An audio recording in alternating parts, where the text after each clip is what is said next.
lo profético no son los textos, lo sagrado no son los textos, sino que somos o no somos nosotros los sagrados. Es decir, si tienes esa sacralidad cultivada, vas a leer el Pista y Sofía con toda su complejidad, o el Evangelio Apócrifo de Tomás, o cualquiera de ellos, y te van a parecer increíbles. O vas a leer el periódico y te va a parecer increíble, y vas a encontrar de todo. Vas a encontrar la forma en que está publicado y cómo pusieron las letras y por qué esta junta, este artículo junto a este otro, ¿no? Y el rostro de esta foto del político mirando casi a este otro de aquí. Vas a leer la realidad como se leería una lectura de tarot. ¿Por qué está lleno de símbolos el Apocalipsis? ¿Por qué te habla de copas, de sellos, de la primera bestia, la segunda bestia, el dragón, la mujer vestida de sol? ¿Por qué te habla de todo eso y no te dice directamente, señor, usted tiene que hacer un tratamiento psicológico que va a ser de choque y cuando haga esto va a pasar? Porque a la psique profunda no se le habla con palabras, porque las palabras le inventa la razón y la razón no alcanza. Tú puedes decir que dar un beso es un intercambio de feromonas y que sirve para la reproducción, pero no alcanza eso. Cuando tú das un beso con corazón, pasan otras cosas. Y el lenguaje que te va a apetecer en ese momento es una poesía de amor, una película de amor, ¿no? Llena de símbolos y de metáforas, y alguien va a decir, Juan Carlos, qué pesado que estás con eso, pero es la única forma. Entonces el Apocalipsis te tiene que hablar así. La religión, como una especie de reflexión acerca de Dios, mientras no se anquilose, ese es el problema de los ismos, ¿no? Cristianismo, budismo, hinduismo, ateísmo, son todas posiciones estancas. La idea es, soy lo que seré cuando deje de ser lo que estoy siendo. O sea, ¿qué soy yo? Yo no soy esto. Yo soy el devenir, en lo que me estoy convirtiendo todo el tiempo. Y para convertirme en otra cosa tengo que dejar la anterior. Entonces, si yo no tengo capacidad de dudar, de autocriticar, de revisar, entonces me siento en una silla y me anquiloso. Y cuando hago eso tengo miedo. Miedo a que me quiten mi silla. Y la voy a defender.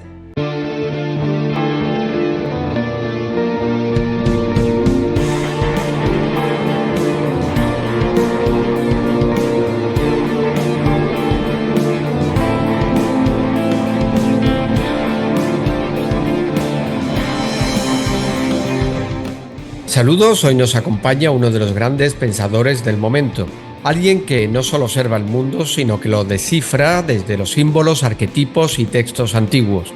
Hoy no venimos a hablar del futuro como una predicción, sino como una posibilidad que se asoma a través del lenguaje de la conciencia. Nos acompaña Pablo Veloso, creador del podcast La Espada de Damocles. Pablo Veloso, es un gran honor que estés con nosotros. ¿Qué tal estás?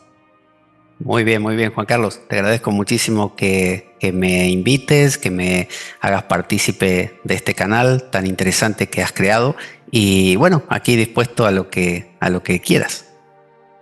Mira, para empezar, me gustaría comentarte una frase que dijo Krishnamurti.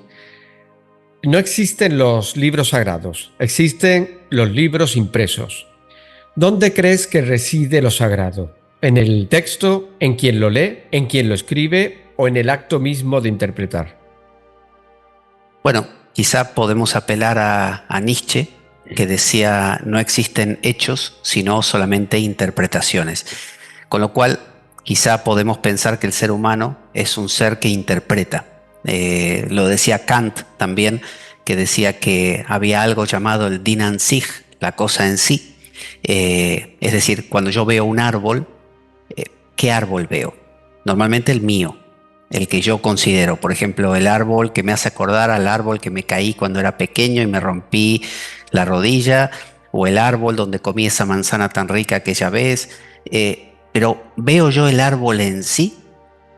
Probablemente no. Probablemente siempre vea una versión del árbol. Entonces, todos los seres humanos somos seres que subjetivamente entendemos la realidad. Entonces, quizá lo sagrado es algo innato en nosotros. Es una especie de conciencia de que hay algo más. Una conciencia de que la literalidad, lo dado, no es todo, sino que hay más. Entonces, si Krishnamurti dice que en los libros impresos no está lo sagrado, sino que eso es solamente letra, tiene razón, es tinta sobre un papel, pero el ojo que lo mira puede usar ese papel. Alguno lo usará para liar un cigarrillo, otro lo usará para, no sé, apoyar un vaso, y otro lo usará para entretenerse un rato leyendo, y otro para inspirarse profundamente. Entonces quizá la capacidad de reconocer, porque es un reconocer, ¿no? Conocer de nuevo, como decía Platón, que se trata de una anamnesis, de un recordar. Recordar es volver a poner cordis, recordis, volver a poner corazón, volver a poner cuerdas, como las cuerdas encordan y el corazón, ¿no? Recuerda, reconecta.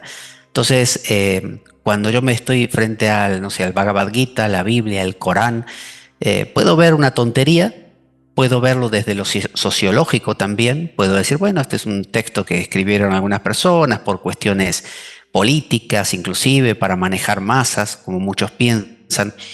Es una visión posible, pero a mi entender es una visión muy escasa, que genera una dimensión de la vida muy plana y que es hija de la modernidad. Es decir, a partir de que acaba esta época medieval tan llena de mitos y de cosas, y empieza poco a poco la ilustración, ¿no? La industrialización, la ilustración, el racionalismo, y cada vez más se empieza a pensar que lo que es racional es real y lo que no es racional no es real. Por lo tanto, todo lo que es simbólico, poético, todo lo que no es palpable, medible, repetible, se empieza a desconfiar de ello. Y hoy en día se desconfía del amor, se desconfía de la percepción de la muerte, ¿no? Y entonces se la describe simplemente como que la muerte es la ausencia de respiración y de actividad cerebral. El amor es una ansia de supervivencia biológica que tiene la especie. ¿Pero es eso realmente? Yo creo que la capacidad de ver en esos libros, en esa tinta impresa, mucho más que tinta impresa o mucho más que necesidad de un ser humano, es belleza. Y que si un ser humano en su vida no incluye la belleza, y la belleza va muy de la mano de lo inútil, como vivimos en una época donde todo tiene que ser útil, todo es para algo, hasta buscamos a veces excusas. Por ejemplo, sí, esta semana hice el amor 3 veces con mi mujer, pero bueno, es un buen ejercicio para el corazón, ¿no? O por ejemplo, claro, buscamos el lado útil, el lado provechoso. Pero por ejemplo, bailar, cantar, reír, hacer poesía, no sirven para algo, solamente son una caricia para el alma. Entonces yo creo que la capacidad, retornando a lo de Krishnamurti, la capacidad de tener, desarrollar la sensibilidad para que leas un libro o veas una película y te conmuevas hasta las lágrimas, no es algo que cualquiera lo tiene. Y creo que es muy necesario en una sociedad como la nuestra actual, que nos estamos destruyendo, hoy en día sobre todo a nivel mundial, con guerras y demás, porque cuando el ser humano carece de profundidad se pone muy nervioso. Y carecemos de profundidad y aparte tenemos esa visión subjetiva de la que has hablado porque, bueno, entre otras cosas, actuamos desde el ego, ¿no? ¿Por qué crees tú que pasa esto? O sea, ¿por qué la interpretación de un texto sagrado varía tanto entre una persona y otra? Lo que pasa es que hay distintos ángulos desde donde se interpreta un texto. Por ejemplo, un texto sagrado. Hay quien lo interpreta, por ejemplo, el Catecismo de la Iglesia Católica propone, tomándolo del judaísmo, 4 niveles de interpretación, ¿no? Entonces lo divide en 2, estos 4 niveles. Dice nivel literal y nivel espiritual. El nivel literal es, se abrió el Mar Rojo y pasó Moisés. Bueno, se abrió un mar llamado Mar Rojo y pasó gente por el medio hacia el otro lado. Eso es lo literal. Luego hay un nivel moral. ¿Qué aprendemos de esto? Qué bueno que si uno se porta bien y le hace caso a Dios, Dios te protege y pasas al otro lado. Luego hay un nivel ya alegórico. El nivel alegórico, que ya está dentro del nivel espiritual, nos dice, ¿alegoría de qué es esto? Y bueno, un mar, es rojo, se pasa por el medio, se sale a una vida nueva, desde Egipto, la vida vieja, a Canaán, la tierra prometida. Es como un bebé naciendo. Es rojo, es un útero eso, ¿no?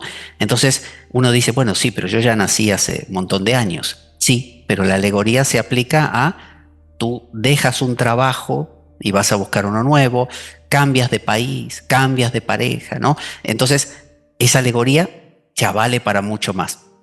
Y luego hay un nivel anagógico, que tiene que ver con anagogué, ¿no? Hacia arriba. Es un nivel más de... representa grandes principios como, no sé, el logos, el Cristo, Dios, ¿no? Un nivel que ya no... La alegoría tiene que ver con mi vida personal. Son ejemplos para que yo aplique a mi vida. Esto no, esto es un entendimiento metafísico, lo anagógico. Entonces, cuando se habla de distintas interpretaciones de los textos, yo veo muchas veces debates entre cristianos protestantes contra cristianos católicos, cristiano contra ateo, ateo contra budista, qué sé yo, y se matan a veces por una palabra. No, porque el verso tal dice tal cosa y en tu traducción está mal, ¿no? Entonces hay gente que dice, no, porque hay que traducir perfecto del griego, del original, no sé qué. Y San Pablo dice, la letra mata, pero el espíritu vivifica. Entonces, yo creo que si interpretas literalmente, estás condenado a pelearte con todo el mundo. Porque lo literal te dice, no, porque si la ley dice que ojo por ojo, diente, hay que cumplirla así. Pero cuando lo empiezas a entender alegóricamente, ya te relajas. Porque dices, bueno, puede significar esto, pero también puede significar esto. O sea, surgen los distintos niveles de interpretación. Y ya uno entiende que lo literal es que pasaste por un mar rojo, que lo moral es que cumplas y te portes bien, pero también hay otros niveles como el alegórico, donde uno ya se puede mover con más tranquilidad y lo mira al del Bhagavad Gita o al de los sutras budistas y entiende que están hablando de lo mismo. ¿Y cuál crees que es la diferencia entre una profecía y una predicción o un pronóstico? Bueno, creo que tienen gran parecido porque profetizar significa decir de antemano, decir de antemano. Entonces, la realidad se nos presenta cuando no tenemos profundidad como una suerte de concatenación de acontecimientos caóticos, ¿no? Pasó esto, después pasó lo otro, no tengo ni idea por qué pasó aquello. Pero cuando alguien es analista político, por ejemplo, analista geopolítico, y empieza a decir, mira, lo que está pasando ahora entre, no sé, Estados Unidos, Ucrania o Netanyahu con Gaza, se parece muchísimo a lo que pasó en la Segunda Guerra Mundial y se parece mucho a los romanos cuando... Entonces empiezas a descubrir que hay un patrón. Entonces cuando tienes una mente amplia, que es capaz de ver con amplitud, no así cerrado, sino amplías la mirada, descubres patrones y los patrones muestran repeticiones. El patrón justamente se basa en, por ejemplo, si tenemos un patrón sonoro de picos y valles, con que veas 4 picos y valles ya sabes que después posiblemente esto continúe, ¿no? Puede amainar un poquito o aumentar, pero va a continuar. Entonces Jesús decía, ¿acaso no veis cuando hay una nube de tormenta y no podéis, no decís, va a llover? Bueno, de la misma manera, el que sabe leer los tiempos puede saber lo que va a pasar. Si yo veo a alguien que pasa por mi calle en una moto a 200 por hora, yo puedo predecir, ¿no? Con cierto margen de amplitud, que puede llegar a tener un accidente porque va de una manera muy alocada. ¿Cómo lo sé? Por patrones, porque yo he visto otras personas que han andado así de rápido y que quizás se han dado un tortazo también. Entonces, de nuevo volvemos al tema de la sensibilidad. Si yo vivo cerrado, tiendo a ver cosas muy aisladas y no las conecto. Pero si yo empiezo a abrir la mirada, y eso implica entrar al mundo simbólico, al mundo de lo vago, donde todo lo dado no es solamente lo dado. Es decir, donde me puedo sensibilizar a ver que ese pajarito que apareció ahí no es solo un pajarito en un árbol. Es un pajarito que comió de una manera muy particular o que interactuó con el otro pajarito y me puede disparar, gatillar, ¿no? Activar una reflexión.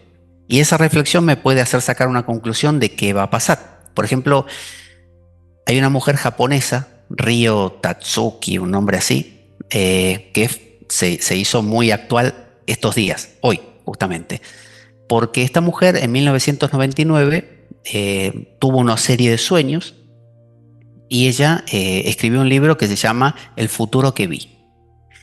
Y habló, y lo hizo en un manga, en un cómic, lo dibujó, habló de las Torres Gemelas, habló de la pandemia, cuando todavía no había pasado, y dijo que en este año y en este mes iba, hacia esta fecha, a haber un terremoto grandísimo en Japón, ¿no? Con tsunami, y de hecho hay vuelos que se vienen suspendiendo porque la gente confía en esta mujer y bueno, no compra billetes, las empresas los cancelan. Bueno, hoy hubo un terremoto de 5.1, no de la escala de Richter, sino de la japonesa, que es diferente, y un segundo terremoto aparentemente en el mismo día.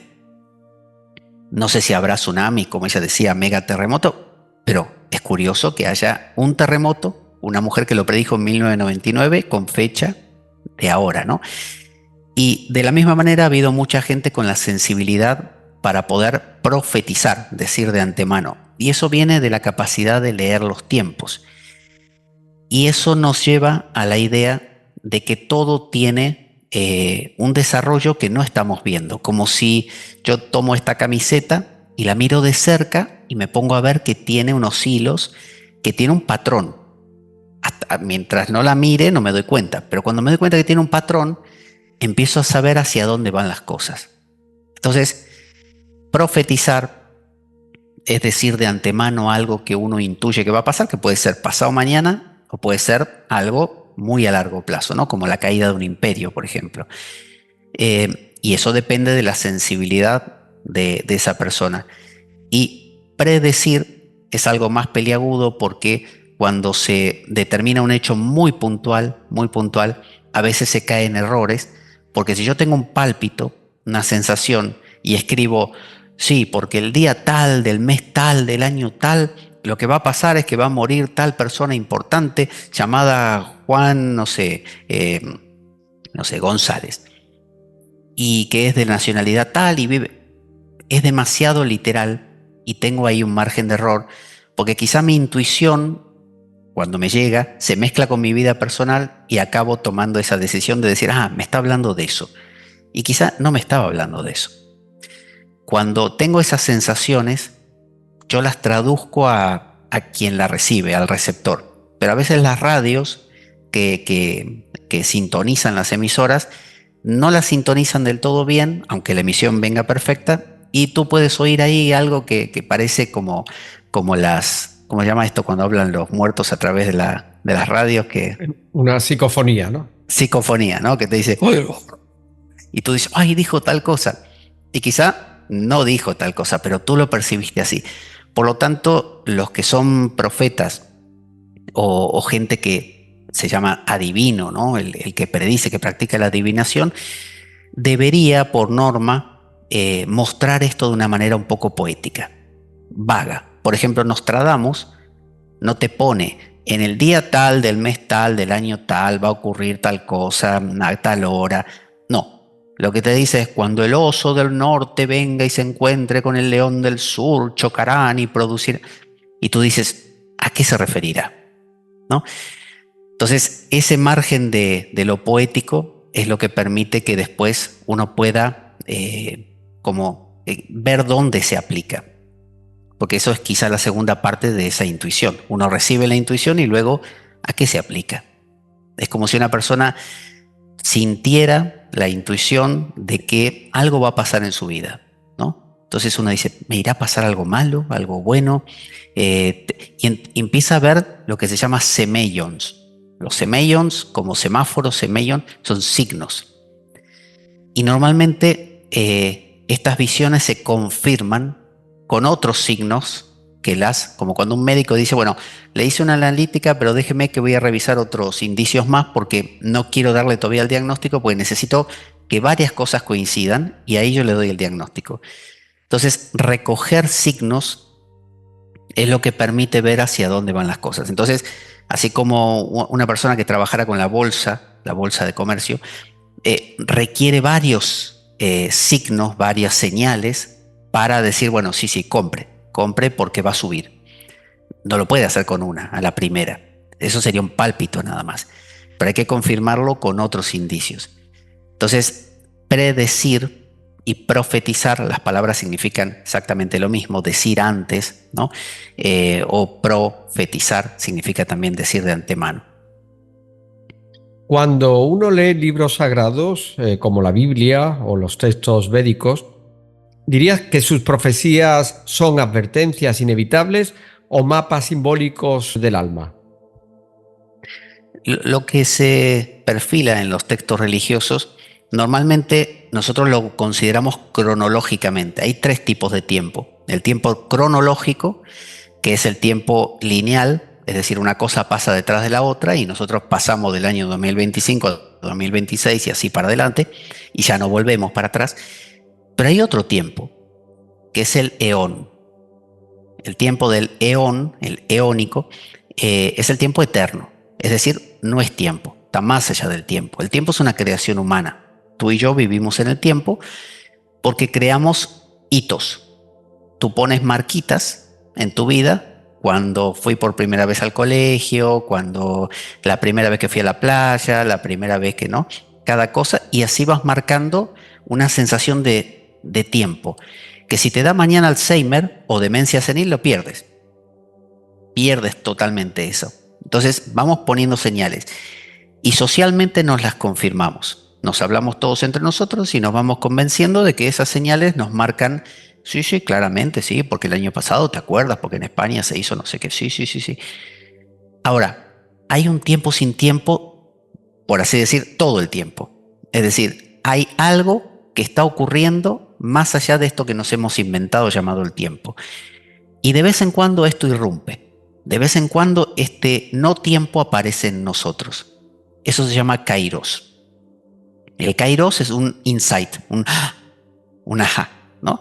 Ese ajá ocurre a veces cuando hay una crisis, porque tú vienes con tu tiempo ordenadito, mañana voy a hacer y pasado y ahora sí, porque yo tengo previsto, ¿no? Y de repente un problema en tu vida, una pérdida, te despiden del trabajo, te traiciona un amigo, cualquier cosa que pase y te descoloca, una enfermedad. Normalmente eso te abre, te produce fisuras, te produce agujeros y entra el león a través de ese momento, ese kairos. O bien tomas un enteógeno, un hongo, por ejemplo, como la psilocibina, la ayahuasca, el San Pedro, ¿no? O bien haces meditación, o bien haces ayunos y vigilias, como hacían los padres del desierto, cristianos, o tantos otros. Y de repente tienes esa irrupción y te das cuenta que lo que supuestamente está pasando es algo que ya ha pasado y que recurrentemente vuelve a pasar.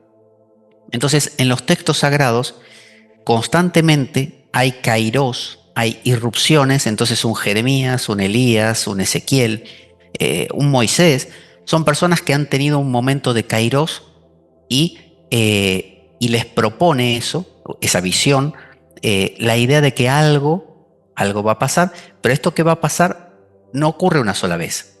Por ejemplo, lo que le pasó a Moisés de sacar al pueblo de Egipto es algo que a lo largo de la historia muchas veces ha sucedido.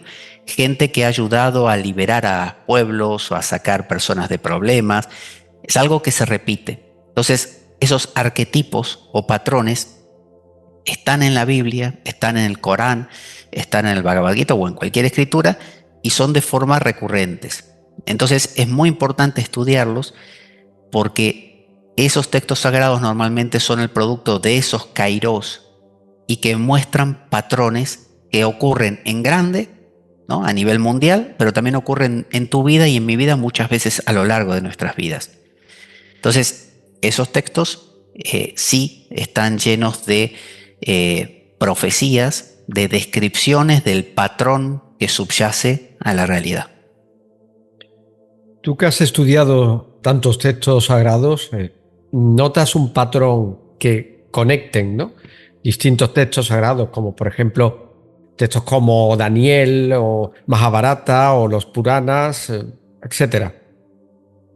Sí, hay algo en la Biblia que dentro del cristianismo que se estila que se llama tipos y antitipos, que es el estudiar, por ejemplo, como te decía, la visión de Ezequiel, de los 4 vivientes, uno con rostro un poco más humano, los otros con rostro más animal, y ves que eso se repite en el Apocalipsis, porque en el capítulo 4 también hay 4 vivientes que son exactamente iguales, como un toro, como un león, como un águila y como uno que tiene rostro humano, y ves el mismo patrón. Y tú dices, entonces, y quiere decir que la Biblia no es lineal, sino que es un tubo, es circular, es circular.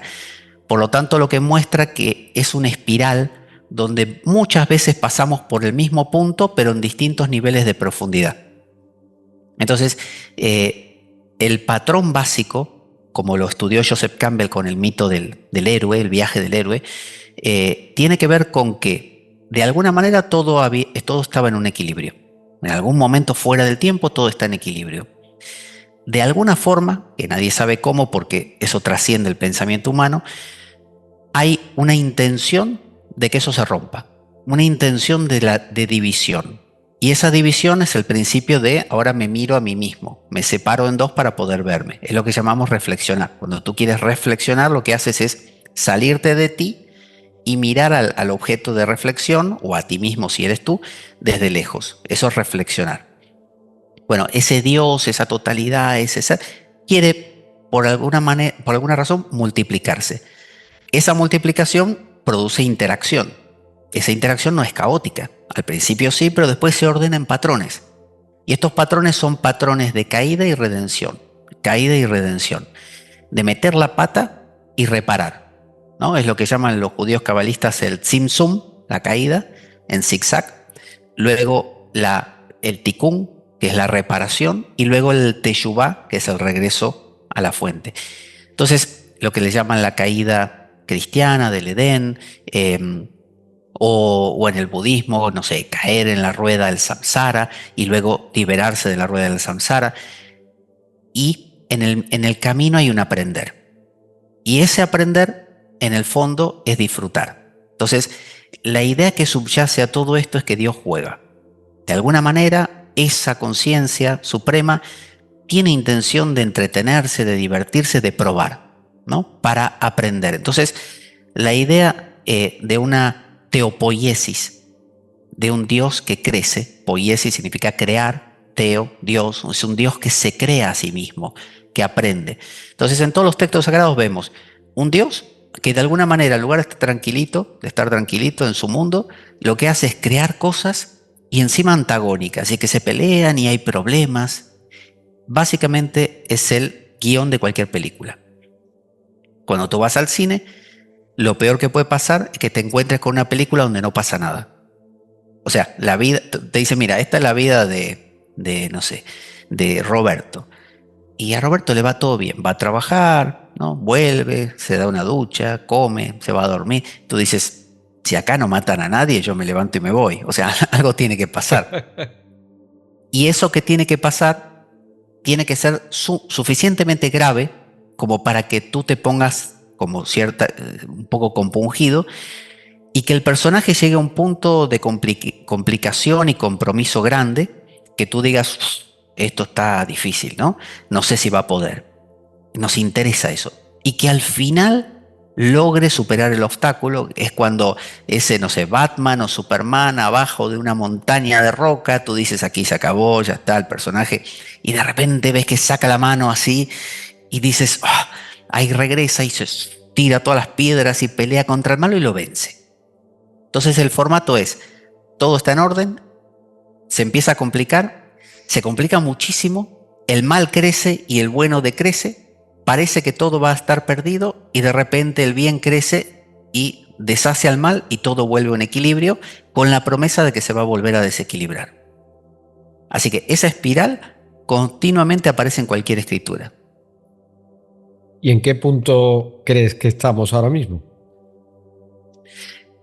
Lo que pasa que también ahí hay niveles. Hay personas, así como los hindúes tienen esas 4 famosas eras, y dentro de lo cristiano también hay distintos momentos. Joaquín de Fiore, por ejemplo, decía que estaba la etapa del Padre, la etapa del Hijo y del Espíritu Santo, ¿no? en esos grados de crecimiento. La pregunta sería dónde está cada uno. Porque si bien a nivel global vemos un crecimiento del mal y podemos decir que estamos cerca de este Kali Yuga, de este momento complicado, de este momento oscuro, de una etapa oscura, también vemos que hay gente que pese a que el total, el grande esté en etapa oscura, en su vida personal está en equilibrio.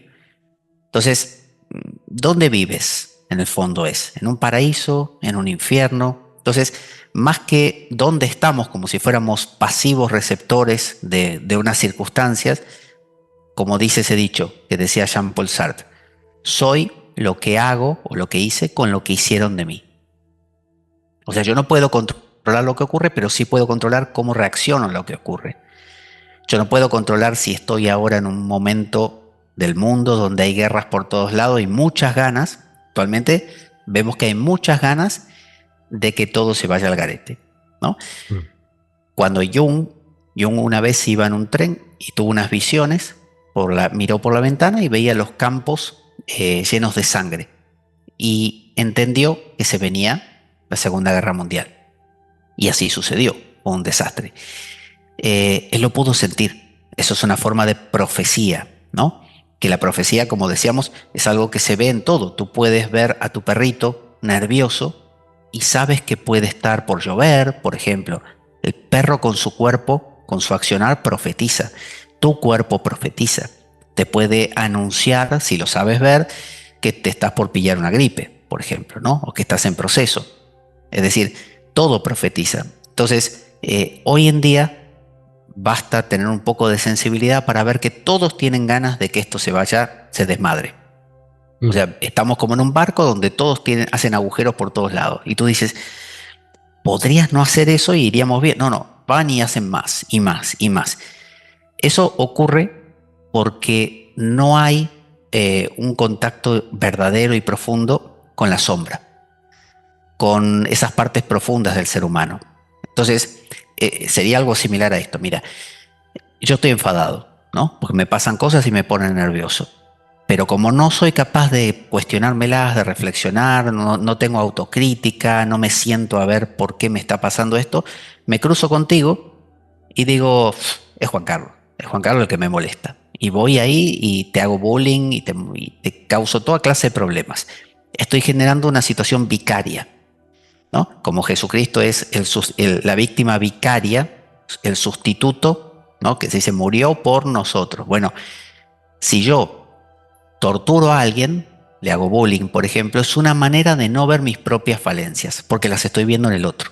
Cuando yo lastimo a alguien y ese me mira con cara de vulnerable, ese lado vulnerable mío está plasmado ahí. Entonces más le pego porque es como, claro, eres tú el vulnerable, yo soy fuerte. Entonces vivimos en un momento donde hemos perdido profundidad.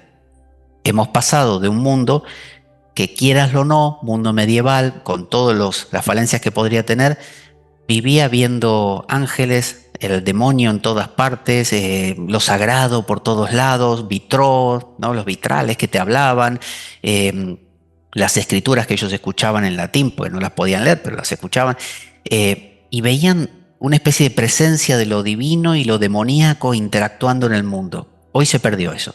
Se nos hizo creer que todo eso no existe y que existe trabajar, hacer dinero, irte de vacaciones y con eso vas a ser feliz. Bueno, como eso no funciona, se va acumulando un malestar, como decía Freud, el malestar de la cultura, y eso se plasma en vamos a reventarlo todo. Tenemos muchas ganas de que todo esto explote. Entonces nos encanta ver Walking Dead. Y tú dices, ¿por qué me gusta ver Walking Dead y series apocalípticas? Porque es una especie de por fin reventó todo. Por fin reventó todo. No aguantaba más este mundo que me querían vender como perfecto. Ojalá mañana tiren la bomba de una vez. Eso es lo que está pasando hoy. El remedio para eso es tener una vida en profundidad. Si yo vivo una vida estética, meramente volcada a, como digo, a producir, a disfrutar, a lo visual, ¿no?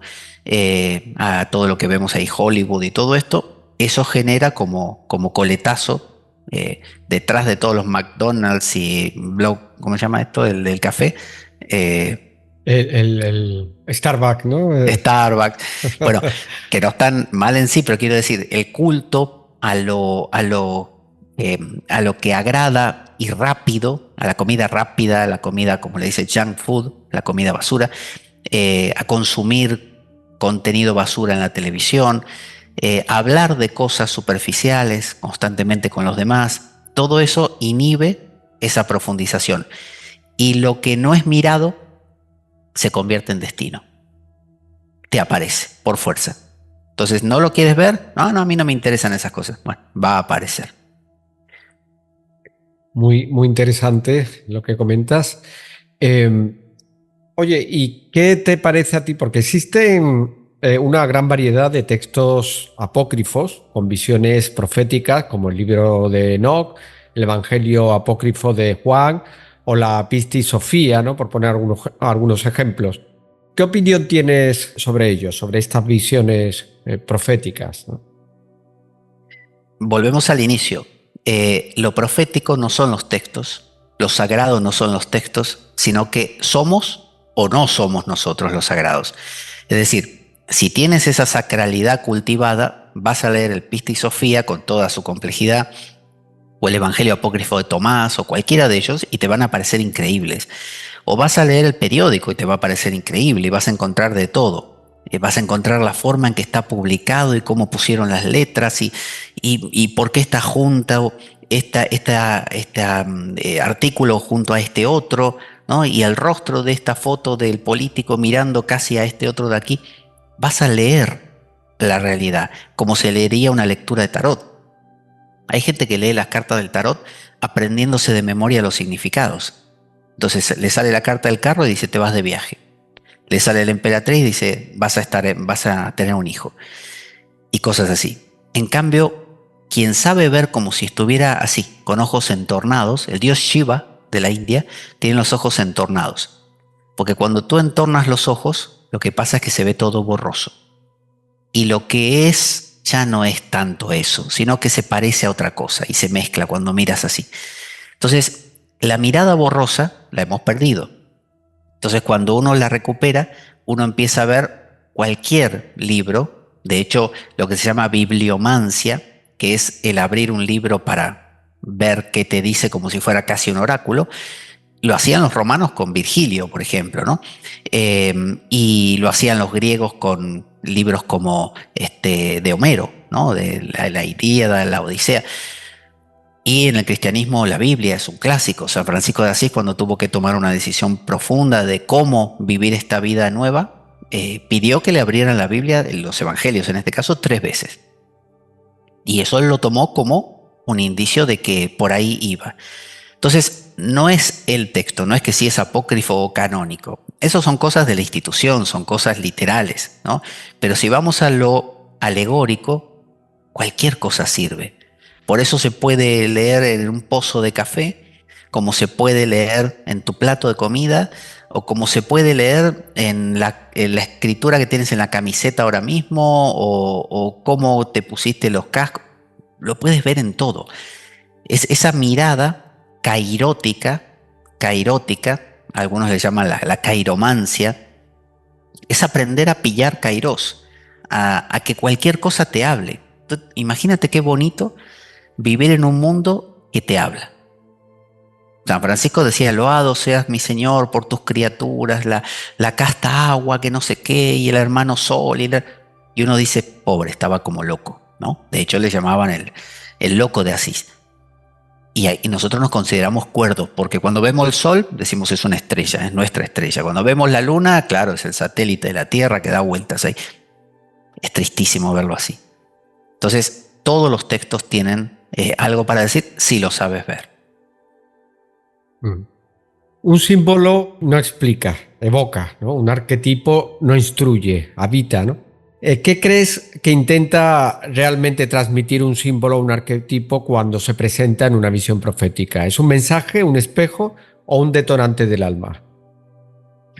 Creo que es todas esas cosas. Es decir, cuando aparece vamos a plantear esto. Cuando aparece, ¿qué quiere decir cuando aparece? ¿Aparece solo? ¿O alguien o algo lo suministra? Si pensamos en esa idea de sincronicidad de Jung, la sincronicidad, la idea de que estoy ahora mismo pensando en un problema, en un tema, y de repente escuché un ruido aquí, o de repente mi perro se levantó, y es una sincronicidad, pasó al mismo tiempo. Cuando sincrónico, cronos, al mismo tiempo ocurre, indica que alguien podría decir casualidad, sí, casualidad. Pero si yo digo, no, tú sabes, si pasó eso, justo cuando pasó esto otro, y yo estaba pensando en esto, es como un mensaje. Entonces, podemos pensar que el Ruach, el espíritu, el Ruach HaKodesh, el Espíritu Santo, es esa fuerza de ese ser llamado Dios, que de alguna manera quiere dar sentido a la realidad. Quiere dar sentido. Decía Teilhard de Chardin que nuestra labor como seres humanos es dar sentido a la existencia, ¿no? Por eso dice San Pablo, la naturaleza gime con dolores de parto. O sea, ese micrófono que tú tienes ahí está desesperado porque tú lo mires, porque le pongas un nombre, porque le digas gracias, ¿no? Y la mayoría de la gente dirá, Juan Carlos está loco si le habla al micrófono así. Pero eso hace que un micrófono que está hecho de hierro y otras cosas que son minerales, ese micrófono quiere ser vegetal, quiere subir un poquito más.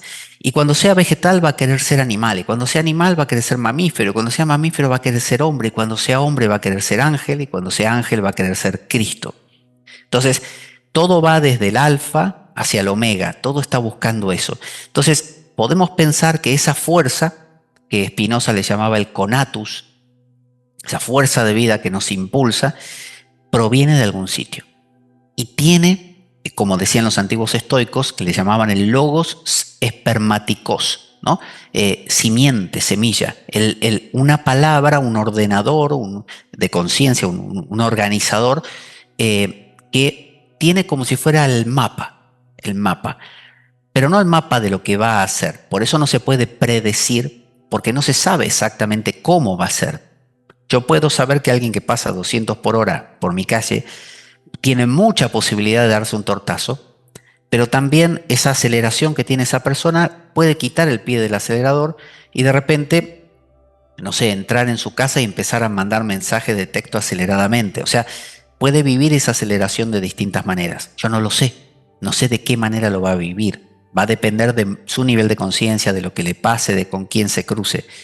Entonces, yo creo que hay una fuerza que nos pone esos mensajes para guiarnos en una dirección.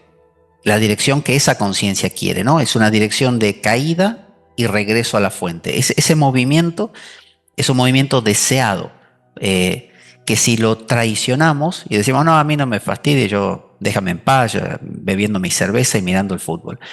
Si solo haces eso, tendrás un sentido de indignidad, como que algo me falta, y eso te fastidia y maltratas a otros, ¿no? Porque estás mal.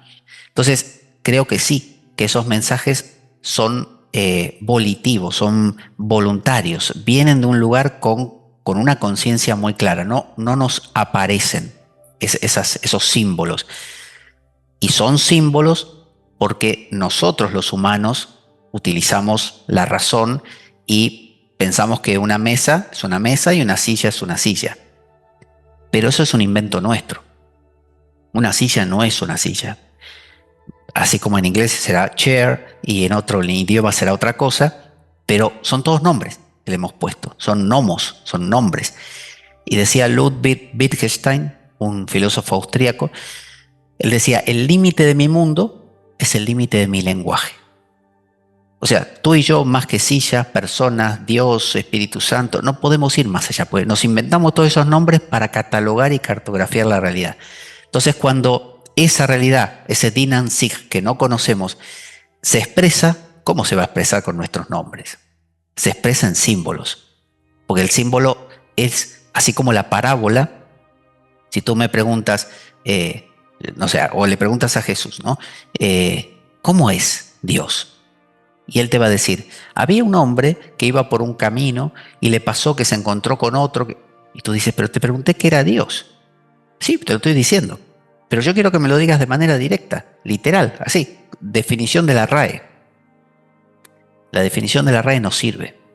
Entonces, tiene que venir en símbolos. Y esos símbolos nos movilizan, como tú decías, en alguna dirección. Depende cómo esté nuestro nivel de conciencia, ¿no? Habrá gente que escucha esa sensación simbólica y le incomoda. Y dice, déjame vivir, seguir con mi vida, no me molestes. No sé si Entiendo. respondí lo que me decías o me fui. Sí, sí, no, totalmente. O sea, no es solo un acto pasivo de recepción, sino que hay también un riesgo de interpretación desde el ego, ¿no? Dependiendo del estado de conciencia de la persona, ¿no? En textos apocalípticos de la Biblia, ¿qué te parece que se está intentando transmitir exactamente, Pablo? Mira, casualmente ahora mismo, en estos días, en estas últimas semanas, estamos en Anima Mundi, que es la escuela que llevo adelante, que hacemos sínodos habitualmente. Bueno, estamos estudiando el Apocalipsis, ¿no? Estamos en la tercera y última parte, lo hemos dividido en 3 partes. Y nos hemos dado cuenta que es un mapa de ruta de todo un trabajo interior que busca como corolario la Jerusalén celeste, pero a la vez tiene que tener una confrontación. Entonces vemos que ese recorrido de cartas, que inicia con unas cartas a las distintas iglesias, después vienen los sellos, la apertura de los sellos, después vienen las trompetas, después vienen las copas, y después viene la ramera de Babilonia y la Jerusalén celeste. Entonces, hemos planteado la idea de que tú vives una vida común y corriente y un día tienes un llamado, ¿no? Una trompeta que desde atrás te dice, Juan Carlos, ¿qué hacemos? ¿No? Y tú puedes eso ignorarlo, como que sal de aquí, no me molestes, sigo con mi vida. Esa trompeta va a volver y va a volver. Y si tú no le prestas atención, te vas a poner nervioso porque te está molestando y sabes que tienes algo pendiente y vas a empezar a fastidiar a todo lo de alrededor, como siempre. Eso es lo que hacemos. Pero si le prestas atención, te va a decir, escríbele a las 7 iglesias. Escríbele una carta, pero no a las 7 iglesias, a los ángeles de las 7 iglesias, ¿no? Y esas cartas son como cuando tú vas al médico y el médico te dice, mire, le tengo que decir con la analítica que le hicimos que usted tiene que hacerse unos tratamientos. Se los voy a contar cuáles son. Esas son las cartas, es el anuncio de los tratamientos. Tú puedes ahí decirle, bueno, gracias, hasta luego, no quiero verlo. Pero si te quedas, él te va a decir, bueno, dígame cuándo quiere comenzar. Y cuando quieras comenzar, le das el visto bueno y vas abriendo los sellos, vas haciendo el tratamiento. Cada uno de estos sellos tiene su particularidad. Haces el tratamiento, pero eso tiene consecuencias, que son las 7 trompetas. Son las trompetas porque tú te haces un tratamiento y después te da dolor de barriga porque te hicieron tomar una medicación o te hicieron, no sé, la colonoscopía y te dejó todo revuelto. Bueno, esas son las trompetas. Y después de las trompetas vienen las copas. Y las copas son los eventos de nuestra vida que no controlamos, porque los sellos lo elegiste tú, son los tratamientos. Pero las copas son las circunstancias de la vida que te vienen, donde te ves envuelto, ¿no? Por ejemplo, una situación donde pasas vergüenza, una situación que te aprieta y no tenías ganas de que te pase, una enfermedad que te viene, un ser querido que pierdes, esas son las copas. Y luego de eso ves, gracias a cada una de estas copas, no de los sellos son un ejercicio de práctica. Es como voy a practicar, voy a entrenar en el gimnasio o correr un poco por el campo, porque un día me pueden llamar para el partido de fútbol importante, ¿no? Me pueden fichar. Bueno, las copas es cuando te fichan. Y ahí, a través de cada una de estas copas, se ve a la gran ramera de Babilonia. Esa gran ramera, Babilonia, símbolo contrapuesto a Jerusalén, lo contrario, ¿no? La pérdida de la paz, es el ego. Es un ego, pero no un ego sano, ego tóxico, porque el ego tiene que estar, pero sano. Bueno, es ese corazón del problema que siempre estaba oculto por capas de actividad, se empieza a ver. Y ahí ves a la prostituta de Babilonia a través de cada una de estas copas. Y después de vencida ella, viene realmente la Jerusalén celeste y el equilibrio. Entonces, ¿qué es el Apocalipsis? no solo este, sino como bien dijiste, los apócrifos también, hay apocalipsis apócrifos, todos tienen este recorrido que es humano. El recorrido de, oye, que hay que cambiar, ¿quieres cambiar? Vale, hay que cambiar de esta manera. Estas son las formas, lo aceptas, vamos a empezar. Y vas practicando y todo esto que te dije. Entonces, todo este recorrido es como una especie de manual de la lavadora, ¿no? Lo que tienes que hacer a lo largo de tu vida trabajando tu interior. ¿Lo haces una sola vez? No, no. Todo el apocalipsis quizá lo vivas en el día de hoy, entero, pero en un nivel muy suavecito. Y hay otro apocalipsis que se está viviendo en un nivel un poquito más grande y otro apocalipsis que es un apocalipsis que dura toda tu vida, que estás esperando una Jerusalén celeste que no llega al final, que todavía no llega, pero también lo puedes ver afuera. Y dices, mira, a nivel países se nos está diciendo que hemos llegado a un punto crítico.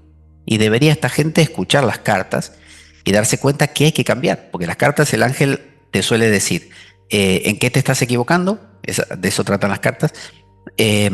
¿Cuáles son tus puntos positivos? Si cambias, ¿cuál va a ser tu premio? O sea, te da toda la información. Bueno, ahí a veces uno ve, mira, este país, estos dirigentes lo escucharon realmente, se dieron cuenta que sí, decidieron hacer los cambios, el sello necesarios para que esto mejore. Con sus consecuencias, con su trompeta. Otras veces no. Otras veces uno dice, esta gente no está escuchando nada. Y esto se va a acabar mal. Entonces, el Apocalipsis es un recorrido como si abrieses la mente humana y el corazón y lo pudieses ver, pero con símbolos. ¿Por qué está lleno de símbolos el Apocalipsis? ¿Por qué te habla de copas, de sellos, de la primera bestia, la segunda bestia, el dragón, la mujer vestida de sol? ¿Por qué te habla de todo eso y no te dice directamente, señor, usted tiene que hacer un tratamiento psicológico que va a ser de choque y cuando haga esto va a pasar? Porque a la psique profunda no se le habla con palabras, porque las palabras le inventa la razón y la razón no alcanza. Tú puedes decir que dar un beso es un intercambio de feromonas y que sirve para la reproducción, pero no alcanza eso. Cuando tú das un beso con corazón, pasan otras cosas. Y el lenguaje que te va a apetecer en ese momento es una poesía de amor, una película de amor, ¿no? Llena de símbolos y de metáforas, y alguien va a decir, Juan Carlos, qué pesado que estás con eso, pero es la única forma. Entonces el Apocalipsis te tiene que hablar así. Lo que pasa es que no aprendemos ese lenguaje, no nos gusta, nos molesta. Decimos, bueno, oye, al pan pan y al vino vino, dime lo que es, ya está. Y no pasa por ahí. Tenemos que aprender a esperar. El cronos no es lo mismo que el eón. El eón está fuera del tiempo. Y nosotros queremos que todo ocurra en el tiempo. Dime cuándo va a pasar esto. ¿Cuándo lo vamos a resolver? Yo quiero llegar al final ya. Muy, muy interesante esta visión del Apocalipsis, ¿no? Y de, bueno, prácticamente de cualquier texto sagrado que represente esto.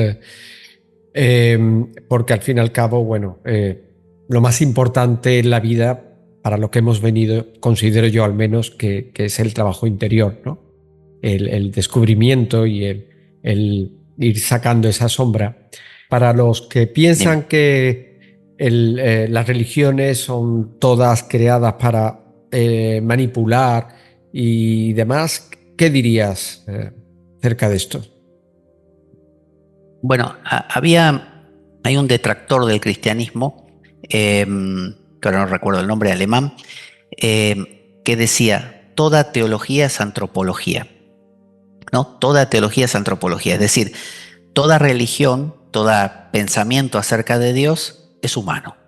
Y es así realmente. Es decir, el misterio, el ser humano se encuentra en este mundo haciéndose la pregunta que decía Heidegger, la pregunta por el ser, de cómo llegué aquí, para qué estoy aquí, cuál es el propósito de esto, por qué hay vida en lugar de nada. O sea, ¿por qué estamos tú y yo respirando aquí siendo animales, no sé, inteligentes en lugar de nada, haber caos, ¿no? Como antes del Big Bang. Y esa pregunta genera que hagamos reflexiones acerca de qué será eso, qué será lo que lo impregna todo, cuál será el logos, el propósito. Y ahí creamos a Dios, ¿no? ¿Creamos a Dios realmente? No, creamos una imagen de Dios.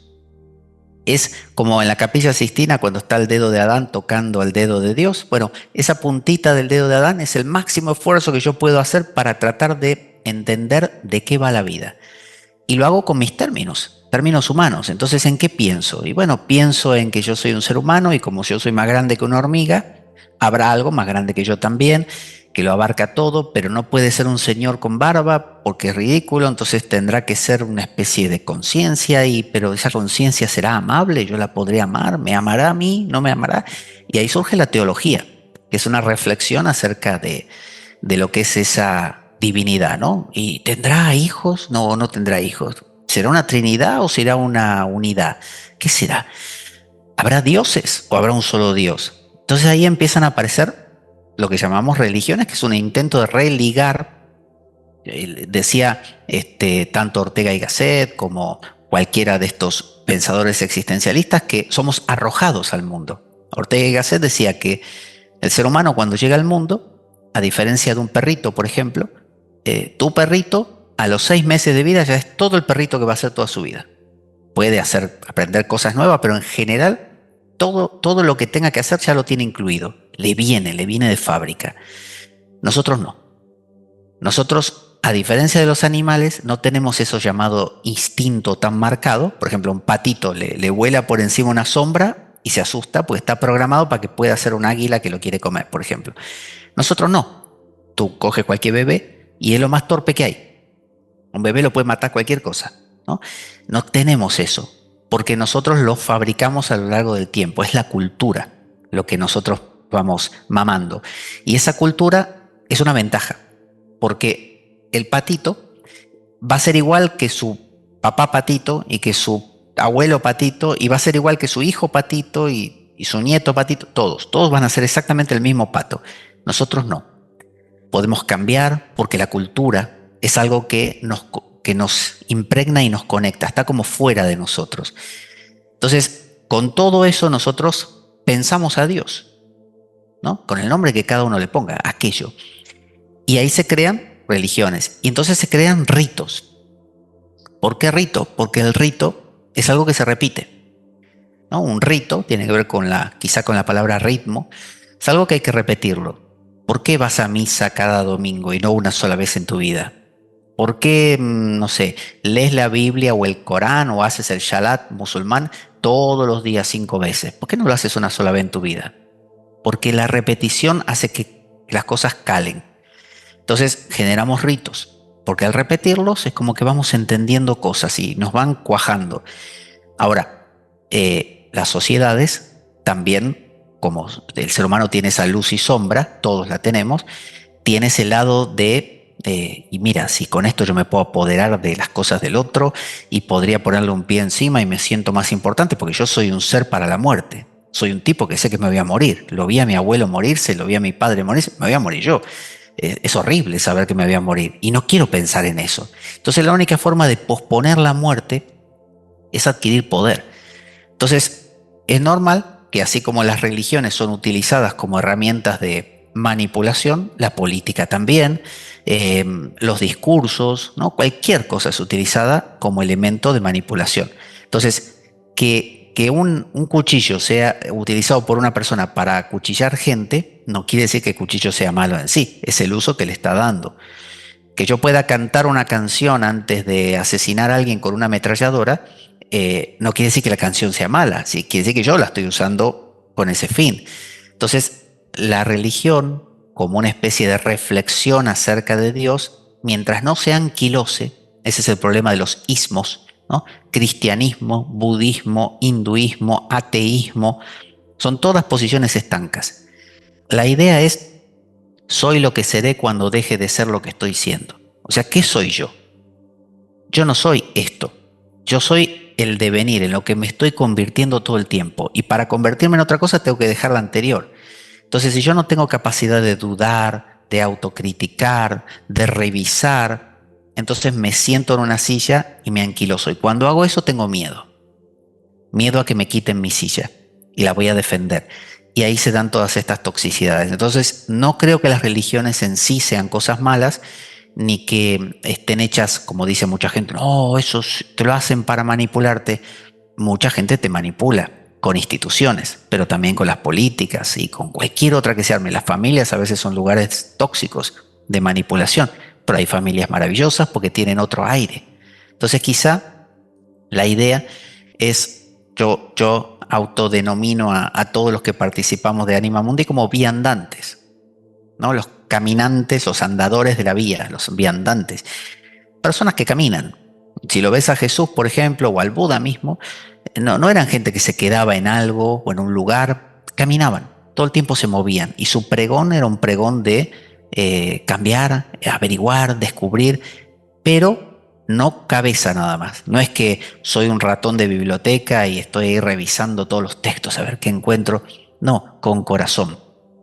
Porque si uno quita de la ecuación el lazo emocional, ahí se vuelve de nuevo un racionalista frío y la razón tiende a quedarse quieta, a anquilosarse. Entonces es importante cuestionar, y para cuestionar las emociones son importantes, porque ¿por qué uno cuestionaría algo? ¿Y por qué un bichito dentro tuyo te revuelve y te dice, oye, esto podría ser de otra manera? Esas son emociones de inquietud, pero normalmente decimos, no, estoico, no sientas nada, todo es como es y aguántatelo. No, por eso el camino es lo femenino. Lo femenino es el camino hacia el logos. Es curioso, ¿no? Nosotros los hombres tenemos bastante logos, bastante razón, la razón, ¿no? Es lo que prima. Por eso somos prácticos y todo esto.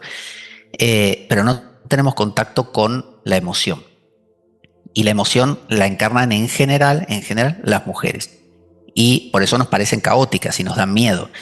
Pero acercarnos a las mujeres a nosotros nos ayuda a disolver un poco nuestro logos para poder desde ese mundo caótico de lo femenino, simbólico, lleno de ideas que se mezclan y emociones, no sé qué, captar ese eón.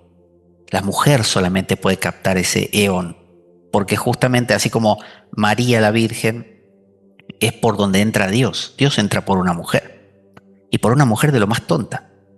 No era universitaria o estudiosa de no sé qué, reina de no sé qué. Era una mujer súper simple que no entendía nada. Siempre se dice en los evangelios, y ella no entendía nada, pero guardaba las cosas en su corazón. Y Jesús sale del mundo por una mujer, María Magdalena. No lo ve Juan, no lo ve Pedro, lo ve una mujer en el sepulcro, María Magdalena. Entonces, la mujer es la vía, pero a su vez las mujeres de nosotros, de los hombres, aprenden a ver cómo funciona el logos que ellas tienen que buscar en ese Cristo. Ese Cristo es la imagen de la estructura de todas las cosas, a través de nosotros. Entonces es una simbiosis, ¿no? Y la idea es colaborar, no somos islas, y de esa forma generar una espiritualidad más que una religión, ¿no? Más que una especie de cosa anquilosada. Y si tu camino, tú dices, bueno, ¿sabes qué? Soy occidental, me suena mucho lo cristiano, es verdad que las monjas aquella vez me maltrataron de pequeño, y entonces está bien, y el Papa, y no me gusta, no pasa nada. Tú céntrate en lo que es la escritura. Sí, pero la escritura la escribieron los hombres, no importa, haz lo sagrado tú, ¿no? Pon ahí tu elemento sagrado, y como San Juan de la Cruz, una vez una monja le escribió y le dijo, usted sabe que la estoy pasando mal porque otra compañera me trata mal. Y San Juan de la Cruz le dijo, usted ponga amor y sacará amor. Entonces la clave es eso, tú pones sagrado en las cosas y vas a sacar sagrado. Entonces tú puedes mirar la Biblia como diciendo, claro, mira, aquí esto es una herramienta de manipulación, fíjate, acá los reyes, los judíos estaban ahí conquistando a los de la tierra de Canaán, que era de otros, se la sacaron, igual que Netanyahu ahora le está sacando a la tierra. Puedes ver todo eso, está bien, eso es lo literal. Pero si miras desde lo sagrado, ves otra cosa, y no te lleva a hacer guerras, te lleva a estas transformaciones internas. Maravillosa reflexión. Para terminar, Pablo, muchas gracias por regalarnos un rato de tu sabiduría, tu tiempo, tu conocimiento. Muchas gracias a ti, Juan Carlos. Me he sentido muy, muy cómodo de estar aquí charlando contigo. Y, y siempre es curioso que en las conversaciones, de acuerdo al interlocutor, van saliendo cosas diferentes. O sea, si yo esta conversación la estuviera teniendo con otra persona, saldrían otras cosas. Entonces, siempre hay esa singularidad, siempre hay esa cosa única Sí. que va a ocurrir en esa confluencia, en este caso, de nosotros hablando. Así que agradezco que me hayas invitado, porque así se produce esto que no se va a producir en ningún otro sitio ni en ningún otro lugar del tiempo. Por cierto, Pablo, ¿dónde podemos encontrarte? Bueno, actualmente estoy más allá de la espada de Damocles, que ahora está en stand-by, que durante mucho tiempo, como sabes, he hecho ese programa, ese podcast con entrevistas y también con monográficos.